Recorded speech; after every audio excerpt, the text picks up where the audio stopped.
Linda Fiorentino was once one of Hollywood's most magnetic and dangerous women, a performer whose intelligence and edge made her unlike anyone else on screen. In the 1990s, she starred in Men in Black and made studios millions, but by 67 she had vanished completely. Today she lives quietly between Connecticut and upstate New York, growing tomatoes, writing letters by hand, and avoiding the spotlight. Locals describe her as ghostly polite.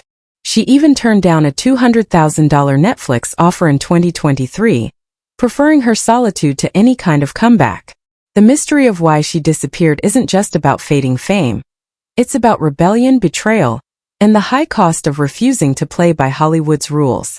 Born Clorinda Fiorentino on March 9, 1958 in Philadelphia, she was the third of 8 children in a loud Italian Catholic family. Her father, Salvatore, was a steel contractor who welded long hours to support them, while her mother, also named Clorinda, stayed home to raise the kids. Life was crowded and full of noise, and Linda had to fight to be heard. That struggle shaped her independence and fierce confidence. Even as a girl, she stood out for her sharp mind and her habit of questioning authority. Teachers and nuns found her both infuriating and fascinating. She debated theology, challenged tradition, and refused to sit quietly. Growing up in South Philadelphia's rough neighborhoods gave her toughness, but she was also athletic and smart. She played baseball and basketball with her brothers, and learned to survive in a world that rewarded boldness. Her mother later said Linda was very bold but really very shy, a contradiction that followed her all her life. Her family eventually moved to Turnersville, New Jersey, where she attended Washington Township High School from 1972 to 1976. She lettered in basketball and baseball, joined the cheerleading squad, and made a name for herself as someone strong-willed and talented. After graduating in 1976, she studied political science at Rosemont College, initially planning to become a lawyer. But a professor encouraged her to pursue acting, telling her she belonged on a stage, not behind a desk. That advice changed everything.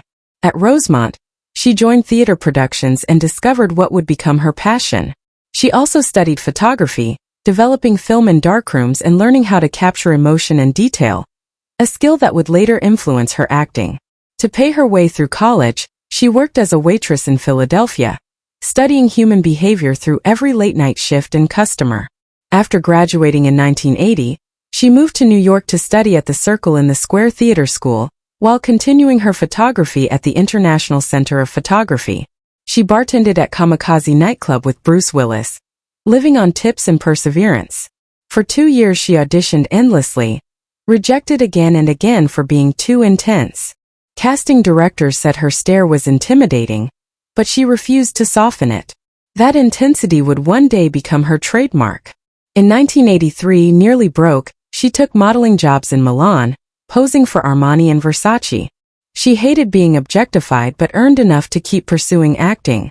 The next year, she changed her name legally from Clorinda to Linda. Agents said her real name sounded too ethnic for Hollywood. Her mother took it hard, but Linda saw it as a necessary step. Then in 1985, came her breakout role in Vision Quest. Playing Carla, a mysterious drifter opposite Matthew Modine, she gave a performance that critics called mesmerizing.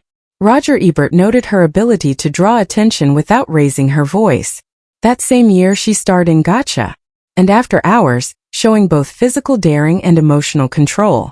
By the end of 1985, Variety had named her one of Hollywood's rising stars. But the industry quickly began to typecast her. With her dark beauty and sharp features, she was pushed toward roles that were always seductive, always dangerous. She rejected Top Gun because she disliked its militarism and turned down Basic Instinct years later for being exploitative. Instead, she chased roles with substance. In The Moderns, 1988, she played a melancholy woman adrift in 1920s Paris, channeling her own artistic restlessness. In the early 1990s, she appeared in Queen's Logic and Chain of Desire, portraying complex, wounded women. Her performances were raw and real, but the films went mostly unnoticed. Everything changed in 1994 with The Last Seduction. As Bridget Gregory, she was cold, brilliant, and utterly in control. A woman who manipulates everyone around her with chilling precision. The performance was electric. Critics hailed it as one of the best of the decade, and Fiorentino won the New York Film Critics Circle Award. Yet, because the film aired briefly on cable before its theatrical release, she was ruled ineligible for an Oscar nomination. Roger Ebert called that decision a crime. Fiorentino herself said women who play dangerous roles are punished, while men are rewarded for them. That bitterness turned prophetic. After The Last Seduction, studios became wary of her. She was branded difficult and dangerous. In 1995 she starred in Jade, another erotic thriller, but the film flopped after heavy censorship. 2 years later she joined Men in Black, playing the witty coroner who ends up joining the secret alien agency.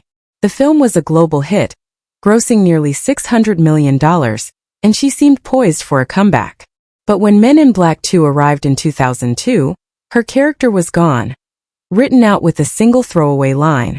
Rumors spread that Tommy Lee Jones had refused to work with her. Hollywood closed its doors again. Her next film struggled. Liberty Stands Still, 2002, with Wesley Snipes bombed despite her strong performance. After that, she vanished for years, returning only for a small 2009 comedy, Once More with Feeling. Behind the scenes, her reputation had taken fatal blows. Director Kevin Smith publicly accused her of being difficult after Dogma, 1999, claiming she refused to promote the film. Decades later he apologized, admitting his words were cruel and unfair, but the damage was permanent. There were darker rumors too. Some claimed Fiorentino had angered Harvey Weinstein by rejecting his advances during the making of Dogma, and that he quietly worked to destroy her career.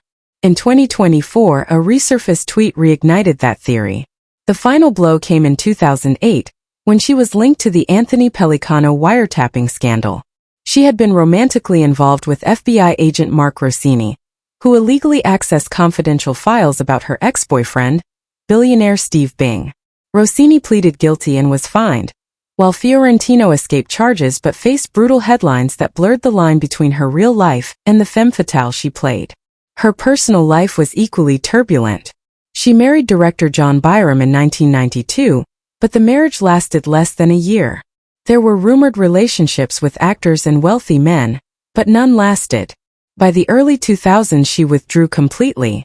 She returned to her first love, photography, focusing on black and white portraits that captured emotion with raw honesty. In 2012, her solo exhibition in New York drew praise from the New York Times for its haunting intimacy.